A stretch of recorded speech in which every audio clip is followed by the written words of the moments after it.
Hi good morning అందరికీ. Morning లేవగానే బాల్కనీలోకి వచ్చి చూస్తే వాతావరణం అంతా ఒక్కసారిగా మారిపోయింది. నిద్ర కళ్ళతో చూస్తేనే ఇంత బాగుందంటే నిజంగా చూస్తే ఇంకెంత బాగుంటుందో అనుకుని మొహం కడుక్కొని చూసా.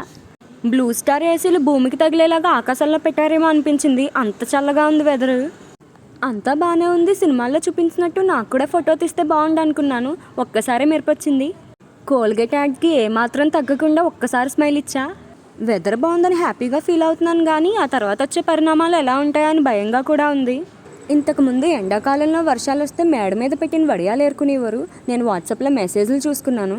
నిద్రలో ఉన్న వాళ్ళకి కూడా మెలకు వచ్చేలాగా 4 ఇమోజీలు పెట్టా. మీ ఇంటి దగ్గర రెయిన్ వస్తే మా ఇంటి దగ్గర ట్రైన్ వస్తుందా, మాకు రెయినే వస్తుందని 4 వీడియోలు పెట్టారు. మబ్బు ఒక్కసారిగా మేడ మీదకి వచ్చేసిందేమో అనుకున్నాను నేను. ఇక్కడైతే చూడండి, ఏ మాత్రం వాటర్ ఫాల్స్కి తీసిపోదు అసలు. అంత వర్షం వచ్చిందంటే వాళ్ళ ఇంటి దగ్గర నూజివేడులో. చిన్నప్పుడు తిన్నట్టు 2 తిట్లు తిన్నా పర్లేదు, కానీ వర్షాల్లో మాత్రం ఒక్కసారి తడిచి రావాలి. మీరైతే తడవకండి. బాయ్.